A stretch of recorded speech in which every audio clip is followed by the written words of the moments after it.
Bir bölge hastanesi olarak biz de göz bölümü olarak bölgede hizmet vermekteyiz. Civar illerden ve Malatya'mızdan tabii ki hastanemizde bol sayıda sevk ve hasta başvurusu olmakta. Bu noktada tüm rutin polikliniklerimizin yanı sıra tüm aktif birimlerimiz, retina birimimiz, glokom birimimiz, kornea, şaşılık, övea ve okuloplasti birimlerimiz de aktif olarak her gün hizmet vermekte. Bu noktada işte retina polikliniğinin önünde duruyoruz şu anda. Tüm girişimsel ve cerrahi işlemler yapılmakla beraber aynı zamanda son dönem güncel tüm görüntüleme cihazları da aktif olarak kullanılmakta bölümümüzde. Hem optik koherens tomografi hem anjiyografi şeklinde.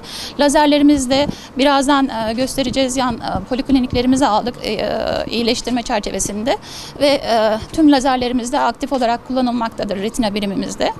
Bu noktada polikliniklerimizin iyileştirmesi bizim önümüzü açmış durumda ve aynı zamanda görüntülemelere ulaşmak da hasta konforu ve eklenen bekleme salonlarıyla da yine hasta konforu da artmış bulunmakta. Bu noktada tüm yöneticilerimize bize desteklerinden dolayı teşekkür ederiz. Bugün göz anabilim dalının poliklinik bölgesine bir revizyon yaptık ve bu revizyonla buradaki poliklinik sayısı ve hizmetinde kalitede bir düzenleme için burada toplandık. Bunu belirtmek için toplandık. Göz polikliniğinde retina, gene şaşılık, oküloplastik hastalıklar ve özellikle kornea naklinin yapıldığı, ileri düzey cerrahilerin yapıldığı bir bilim dalı gözde. Hastanemizin ihtiyaçlara binaen bölüm bazlı bazı değişiklikler hep devam edecek. Göz anabilim dalı tıp fakültemizin köklü bölümlerinden birisi. Gözle ilgili olarak yapılabilecek tüm göz nakli dahil, ince hassas ameliyatlar dahil tüm ameliyatlar yapılabilmekte. Zaten genel olarak bizim fakültemizin, üniversitemizin anlayışı bölgemizdeki hiçbir hastayı Malatya dışına göndermemek, başka bir ile muhtaç etmemektir.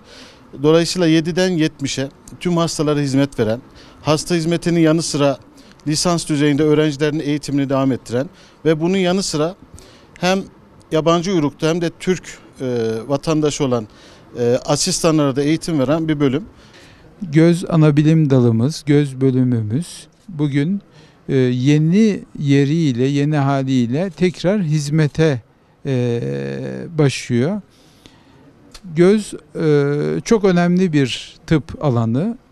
45 tane tıp anabilim dalı var. Göz bunlardan birisi ve çok önemli bir alan. Hastanemizde de en çok poliklinik hizmeti veren alanlardan biri. 300'ün üzerinde her gün poliklinik hizmeti veriliyor. 300'ün üzerinde ama bunlar başka yerlerden, bunların en az belki yarısından çoğu başka yerlerden sevkle gelen hastalar. İleri göz tedavisi, ileri göz incelemesi gerektiren hastalar. Her gün 2 ameliyathanemiz çalışıyor. Yılda 3000'den fazla ileri göz ameliyatları, katarakt ameliyatları, kornea nakli ameliyatları başarıyla burada gerçekleştiriliyor. Hedefimiz göz hastalarımız en iyi tıbbi hizmeti alırken bundan eminiz ve burada iddialıyız. Ama diğer bekleme, randevu alma veya işlerinin daha kısa sürede tamamlanması kısmında da önemli bir iyileştirme bugünkü açılışımızda yapmış oluyoruz. 2022 yılında kalan dönemimizde 10 asistanımız, 7 hocamızla hizmete devam edeceğiz. Ekibimizin hepsi bu hizmetleri bir ekip ruhuyla gerçekleştiriyor. Malatya'ya ve bölgeye başta olmak üzere tüm Türkiye'ye hizmet ediyor. Ara ara yurt dışından sağlık turizmi hastası da alıyoruz.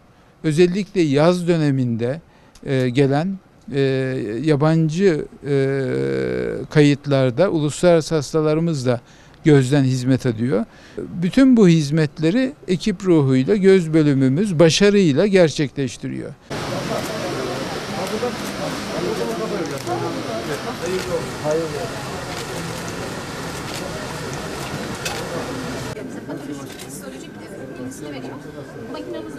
Son teknolojik cihaz. Yani gerçekten maliyetli. O yüzden rektör hocamıza ve ekibine çok teşekkür ediyoruz. Bunlar çok maliyetli cihazlar.